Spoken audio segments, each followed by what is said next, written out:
Hey buddy, I'm back here in the garage to talk to you more about Pontiac G8 manual swaps. This is going to be a quick fast video just talking about the drive shaft. The car is done.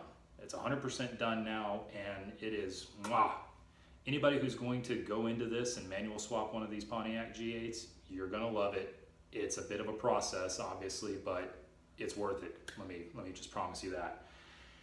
All the ramblings that I've talked about before, I did an hour-long video. Check that video of all the things we ran into, things to know, all of that. But one of the big issues, actually the biggest issue we had with doing the manual swap on this car was the drive shaft. I talked about it briefly, kind of briefly, in the previous video. We finally got it sorted. And I'm just gonna walk you through that whole process in depth, things to know, things to look out for. With doing the manual swap on this car or any car, for that example, that has a rear-wheel drive layout and uses a drive shaft, you're probably not going to be able to use the same exact length drive shaft from one transmission to the next. In this case, swapping in a TR6060, you've got to shorten the drive shaft or get a slightly shorter drive shaft from what comes with the automatic. You have some options there.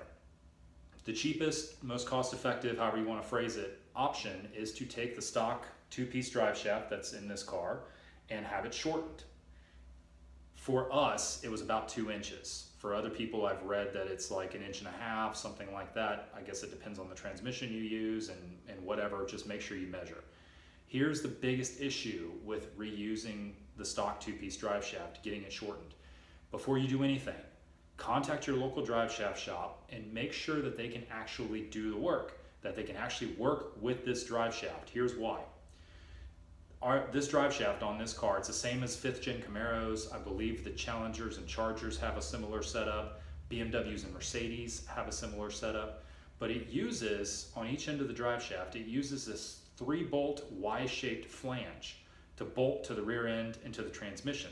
Now, in between the drive shaft and the rear end and the transmission are these guibos, flex couplers. They got a few different names, but essentially like they're a big rubber hockey puck with these reinforced bolt holes. The guibo or the flex coupler bolts to the drive shaft, and then that bolts to the rear end or the transmission. It's not horrifically uncommon for a drive shaft shop to not have the equipment to balance a drive shaft with those Y-shaped flanges. They can't do it with the guibo rubber cups, none of it. They don't have the equipment to do it. Here's what happened to us. I talked about this in the previous video. We went down to Advanced Driveline just out of Orlando in Apopka, and they are really well known. They're kind of like the big dogs in the area. And I walked in, said, hey, we got a stock two-piece drive shaft here, just need a little bit taken off on one end. Cool, no problem. The guy looks at me, his name is John, he looked at me, he's like, sorry man, we don't have the equipment to do that. I was a bit surprised. I didn't do any research beforehand. I just figured every drive shaft shop has this ability. So we went back, I researched. Nobody in the Central Florida area has the equipment to do it. I called a few people. They don't have it. So what to do? Well, we decided on doing the other option beyond the two-piece drive shaft is you get a custom one-piece drive shaft. Now within that option, there are sub-options.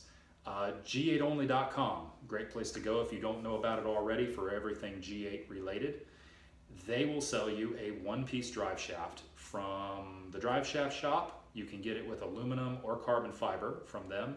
Koza Performance, I believe. Koza sells a one-piece chrome moly drive shaft. And there's a new company that's going to be working with them out of, I believe, the Panhandle of Florida. And they are supposedly going to be building a one-piece carbon fiber drive shaft for, I guess, a cheaper price point as the drive shaft shop. The bigger issue with the drive shaft shop is their lead time is 8 to 10 weeks. So apparently this company out of Pensacola, and I'm sorry I forget the name, but they supposedly will be able to get you one a lot quicker than drive shaft shop does. Koza's, I don't know their lead time, but Koza's chrome moly unit is, they make no bones about it in the description. If you read it, they say, hey, this thing is not meant to be perfectly smooth. You may have driveline vibration, but it's meant to get a 1,000+ horsepower car down a quarter mile, that's it. So that's what they're for. Drive shaft shop says that they won't have any vibration. Their biggest issue is the 8 to 10 week lead time. this other manufacturer out of the Panhandle, strictly carbon fiber, supposedly will be a slightly better price point, and hopefully we'll be able to get it to you quicker. We decided not to do any of that because of the lead time issues and possible driveline vibration, all of that. We went with Advanced Driveline and just said, okay, hey, can you guys make me a custom one-piece aluminum drive shaft? And that's what they did. It was a one-piece 3.5-inch diameter drive shaft with a telescoping end on the transmission end, and it used the Sonax brand billet aluminum, really nice looking adapters to bolt to the 3-bolt flange that is on the rear end and the transmission. Try as we might, we put it in the car, experienced drive line vibration. At about 45 mile an hour, it started to pick up a harmonic. You could just feel it, and then it would just increase with speed to the point where you got to 80, 85 miles an hour, and it would be shaking so hard that you realize, okay, I got to get out of this. Something's going to break. Something's going to fall out of the car. Called Advance, talked to John again. He was super cool. He's like, man, that sucks. He's like, I don't know. He's like, go ahead, if you can bring it to us, we'll rebalance it. Maybe try that. We took it out, took it down to Advance. They rebalanced it. They moved some weights around a little bit. He said, okay, that should cure it. We put it back in the car. I even went to try reclocking it, meaning unbolting it, rotating it a little bit, bolting it back in, because I'd read that was a thing. Still, maybe a slight improvement, but not really any. Now the harmonic would come in at about 50 mile an hour, and it would just get worse. Same thing, to the point at 80, 85 miles an hour, it was so bad that you didn't want to drive any faster. So that's bad. So we were kind of in a pickle. Here's what we found out. Part of the issue with doing a single piece drive shaft in this car, especially the way we had it. I should also mention the telescoping aspect of the drive shaft. We had traditional 1350 U-joints and then the Sonax adapters on the ends. We have a few things fighting against us here. One, this particular car, I think it's similar to the Camaros and the Challengers and the Chargers. The angle between the transmission flange, where the drive shaft goes up, and the rear end, there's not really any angle there. It's almost a straight line, flat shot. So that is a potential problem. Talking to people in the drive shaft world, they say, yeah, you kind of need a little bit of an angle to get the U-joints to actually do their thing. That's at least what they told me. I heard that from multiple people. Another issue, it's about a 5-foot long drive shaft. And when I've mentioned that to people, I've gotten more than a couple that go, wow, that's actually a pretty long drive shaft. So that's an issue. That combined with the fact that it's 3.5 inches in diameter, and that's as big as you can possibly get. Because the drive shaft tunnel, the e-brakes live over the top, or the e-brake cables, I should say, live over the top. I talked about this in the previous video. If you go any bigger, and I mean any bigger, than a 3.5 inch diameter drive shaft, it will come in contact with the bracket and the cables themselves that live above the drive shaft. We even tried jacking up the transmission a little bit to try to create an angle for the drive shaft. And I mean, we took the drive shaft, or the transmission, up maybe 3/4 of an inch, and it was starting to hit the e-brake cables in the bracket. So that's how much little space you have. The big time drag race guys that run a single piece drive shaft, they will go 4 inches, but they cut out the e-brakes, the e-brake cables and the bracket. But you can't do that because this is a manual car. You need an e-brake. So there's the conundrum there. I mentioned the length of the drive shaft and the diameter because if you look up something called critical speed, that is, Google it. There's a chart that shows you with the material involved in making the drive shaft, the diameter, and the overall length. There is like a sliding formula of the dimensions you need for the drive shaft to not vibrate at certain RPM. So I think all that together, we're kind of pushing the boundaries of critical speed just in of itself within like higher speeds with the car. The final issue, the telescoping aspect, and talking with other people. When you get a telescoping type drive shaft, it has to be machined 100% perfectly. If that sliding telescope part has an extra thousandth or two of play in it, well, it's going to find its way into a vibration and into the car. So we kind of sort of had like a perfect storm of situations. I say all that to say this. I don't think Advanced Driveline did anything wrong in terms of their craftsmanship.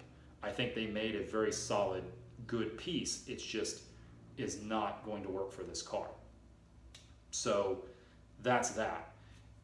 going back to the Driveshaft shop, for example, that G8 only sells, look at what they sell. They sell something very different in that they use a CV joint on the front end of it, and they use like what looks like maybe some sort of a Guibo thing. Please correct me in the comments. It's like the Guibo flex couplers, but they're billet pieces. And I don't know officially if the Driveshaft actually does telescope or not, but that CV joint I think is key. I think they do that for a specific reason, and I think that eliminates your issue with angle and maybe even length and all of that sort of stuff. So there's a reason why I think they do that, basically. So if you're going to go with a single piece, maybe look at that and maybe plan out lead time. Just know I've also read about people who have had Driveshaft shop, not a knock on them, but I've heard of people who have even went with them and still had some vibration issues. That's just reading through Facebook and on the forums. So there's that. So what did we do? Well, I found a place in Clearwater, Florida called Dependable Driveshaft. Dependable Driveshaft, Clearwater, Florida. They are able to work with the stock two-piece Driveshaft. And so I took it, my family and I, we took a field trip down to Clearwater, which is 2.5 hours away from where I live, and dropped that thing off one day. And they took about a week, shortened it up perfectly, sent it back to me via UPS. They were actually nice enough, they actually took it apart and put it in a smaller box, and they saved me about $50 in shipping there, which was very nice of them. It only cost me about $200 for the whole thing, shipping and having it shortened. So that's just something to know. And I bought new flex couplers just to have them. I'd rather have them and not need them. But by the way, flex couplers, when you go to put those back in, one thing I was told is put them in a vise and crank on them with like a screwdriver. Put a screwdriver through one of the holes and kind of twist it. If you see a bunch of cracks forming in it when you put some torque on it, you probably need to look into replacing those. And it's better to replace them when they're out of the car than in the car. And I can tell you this, they ain't cheap. They're about $140 a piece. The Camaro ones, there's a Camaro set that will supposedly be interchangeable, but they're discontinued and they're only like $60, $80. But of course they're discontinued. So anyway, we put the flex couplers, new ones on, put the Driveshaft up in there, perfect, goes right into place. Everything was beautiful, and drove it down the road, and it is perfect. Absolutely perfect. Everything's great. So yeah, that is the finale to our saga. Actually, it's not the complete finale. Here's why Advanced Driveline is absolutely awesome. And I'm just gonna, I'll shout him out here and just tell you exactly what happened. I called I called John at Advanced Driveline at the end of it all and said, hey man, yeah, we got the two-piece in. I got no issue with you guys. I think you did the best you could building this thing for me. It looked great. Looks like it's put together well. But now it's useless to me. I can't sell it to another G8 guy because you'll have the same issues, guy or girl. They'll have the same issues. To me, it's just a big fancy paperweight. And is there any way you guys would be reusing any of the U-joints or the Sonax adapter or flanges or anything? Would you guys, maybe, I'm not asking for a full refund, but maybe would you be willing to buy some of the parts back from me? That, I felt kind of scummy even asking that, to be honest with you, but at the same time, this thing was not cheap. And so John, being super cool, he's like, I tell you what, bring it on down to the shop. I'll take a look at it and we'll see. Maybe we can do some credit thing or something like that. I'm like, okay, awesome. So load it up, run it down there one early morning. I walk in not too long after they open. I talk to John. He looks at it. He's like, yeah, okay, yeah, it's in good shape, all of that. And he starts typing away in the computer, typey. And then he throws out a number that's only $100 less than what I paid for the whole thing. He's like, how about that? And I almost fell out on the floor. And so basically what I'm telling you is he refunded me all but $100 of the entire cost of the Driveshaft, which means they had to have lost money on this. And it wasn't their fault. They did everything they needed to do. They could have told me to go kick rocks. But I will shout them out saying Advanced Driveline is awesome. I absolutely have no issue with them. In fact, I love them because of this. They didn't have to do that, and they really did a really nice thing for me, so I really appreciate them. But unfortunately, they can't work with a stock two-piece Driveshaft from a Pontiac G8 or a 5th gen Camaro, et cetera, et cetera. So if you need work done with one of those, you go down to Dependable Driveshaft in Clearwater. But all other Central Florida Driveshaft needs, please check out Advanced Driveline, because they're cool. And with that, any questions, feel free, drop them in the comments. I'll be sure to get to them as I can get to them. And if you dive into this, good luck, Godspeed, and you will love it.